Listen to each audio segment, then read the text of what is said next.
আসসালামু আলাইকুম। এর আগে আমরা একটা ভিডিও দিছিলাম আমাদের এই শেডের, আপনারা মোটামুটি বেশ কিছু রেসপন্স করছেন।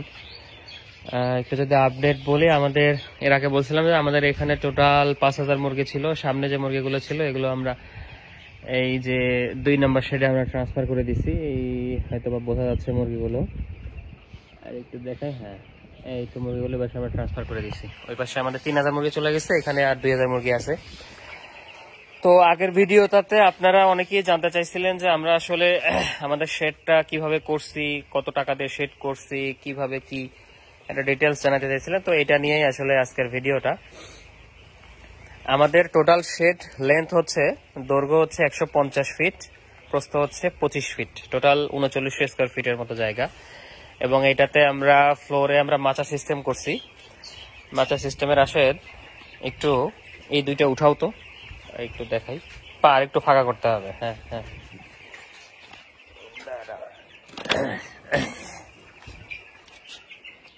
আর একটু দেই। এই যে সুন্দর। হ্যাঁ, দেখেন আমাদের যে কোম্পানির আমরা যে স্লাটটা ইউজ করছি, এটা প্লাস্টিকের স্লাট বলে। এটা হচ্ছে কাম্বারল্যান্ড কোম্পানির। এই যে আপনাকে যদি দেখাই, এই যে এখানে লেখা কাম্বারল্যান্ডের লোগো। কাম্বারল্যান্ড হচ্ছে আমেরিকার একটা মোটামুটি ইকুইপমেন্ট বেসড একটা কোম্পানি এবং খুবই ভালো একটা কোম্পানি।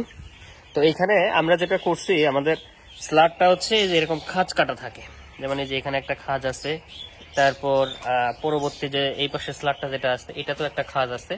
তো এই দুই খাঁজ মিলায় মাঝখানে একটা আমাদের ফ্ল্যাট বার আছে, এই যে দেখা যাচ্ছে, এই যে একটা ফ্ল্যাট বার আছে। এই ফ্ল্যাট বারের মধ্যে এই খাঁজটা ঢুকে যায়, দেখে ছেড়ে দাও, খাঁজটা ঢুকে যায়। তো যদি দুইটা আমি একসাথে উঠাই তাহলে খুব সুন্দরভাবে লেগে যাবে। এই যে সুন্দরভাবে লেগে যাবে। আরেকবার একটু উঠাও এটা। সুন্দর, সুন্দরভাবে লেগে গেছে। এই পাশেও ঠিক সেম, একটু যদি উঠায় নেওয়া যায় তাহলে আস্তে করে লেগে যাবে। এই যে এরকম। তো নর্মালি হচ্ছে আমাদের এক একটা স্ল্যাব, এটা হচ্ছে লম্বাই হইতেছে 40 ফিট, প্রস্থ হইতেছে লম্বা হচ্ছে 40 ইঞ্চি, প্রস্থ হইতেছে 20 ইঞ্চি। মানে টোটাল আমার একটা হচ্ছে মোটামুটি 5.7 স্কোয়ার ফিটের মতো জায়গা আর কি। তো এটা পার পিস আমাদের পড়ছে হচ্ছে, আমরা একটু অফ সিজনে কিনছিলাম যার কারণে আমাদের একটু কম পড়ছে। মোটামুটি আমাদের এখানে পৌঁছানো পর্যন্ত 420 টাকার মতো পড়ছে আর কি পার পিস।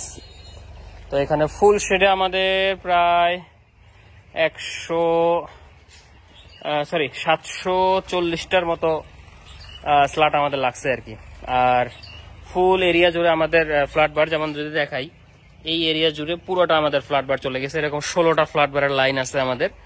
আর চওড়া দিক দিয়ে 25 ফিটের দিক দিয়ে আমাদের 2টা অ্যাঙ্গেল আছে পিলার বরাবর, যেমন এখানে একটা অ্যাঙ্গেল, এখানে একটা অ্যাঙ্গেল, পিলার বরাবর আমরা প্রত্যেকটাতে আমরা অ্যাঙ্গেল দিয়ে দিছি।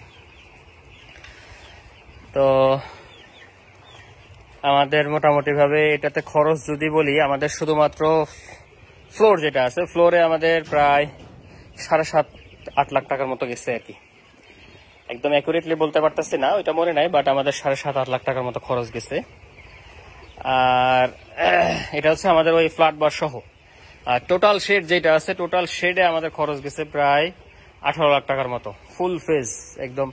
আমাদের চাল আর সিলিং, তারপর হচ্ছে আমাদের পিলার, নেট, তারপর ফিডার, ড্রিঙ্কার, তারপর ব্রুডিং ইকুইপমেন্ট, ফ্যান ট্যান যা আছে, যা লাগে ওভারঅল সব কিছু মিলায় আমাদের মোটামুটি ভাবে প্রায় এরকম 18 লাখ টাকার মতো গেছে আর কি। তো এখনো ওই স্ল্যাবগুলো সেকেন্ড হ্যান্ড পাওয়া যায়, যেহেতু এখনো, হ্যাঁ আপনারা বলতে পারেন যে আসলে কেন এত টাকা খরচ করা হলো। আসলে এটার একটা বড় বেনিফিট আছে। বেনিফিট কেমন, যে এই যে যেমন এখন দেখেন গরম শুরু হচ্ছে, সামনে হিট স্ট্রোকের একটা সময় চলে আসবে আর কি। তো এই সময়টাতে আসলে মুরগিকে বাঁচায় রাখা কঠিন হয়ে যায় ফ্লোর শেডে, বিশেষ করে যাতে তুষ আছে এরকম লিটার শেডে খুব ডিফিকাল্ট হয়ে যায়। অনেক ক্ষেত্রে দেখা যাচ্ছে যে মুরগিগুলোকে ভিজায় দিতে হয়, যদি ভিজায় দেয় সেক্ষেত্রে লিটার নষ্ট হওয়ার একটা সমস্যার প্রবণতা থাকে। হ্যাঁ, সেক্ষেত্রে একটু ডিফিকাল্ট, যারা আসলে ফ্লোরে যারা করতে পারে না, মানে মেনটেন করতে পারে না, মুরগি মারা যায়। তো এই ক্ষেত্রে আমাদের জন্য খুব সহজ। দেখা যাচ্ছে যে আমরা স্প্রে তো করতে পারি, পানি স্প্রে তো করতে পারি, সাথে পাশাপাশি দেখা যাচ্ছে মুরগির গায়ে আমরা পানি মাইরা গোসল করে দিতে পারি, এমন একটা অবস্থা। মানে দেখা যাচ্ছে যে মুরগির আমার হিট স্ট্রোকের পরিমাণ খুবই কম আমাদের এখানে। আর যদি বলি যে লেন্দির কথা যদি বলি, এইটা একদম ভার্জিন প্লাস্টিকে আপনার কোনো ধরনের 0% কোনো মিক্সার নাই, যার কারণে এটা প্রায় মোটামুটি 20 বছর 22 বছর আরামে চলবে আর কি।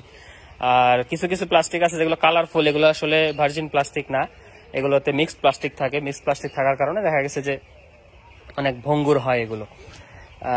এই হচ্ছে ওভারঅল। আপনারা অনেকেই কমেন্টে জানতে চাইছিলেন, যার কারণে আজকের ভিডিওটা করা। আসসালামু আলাইকুম।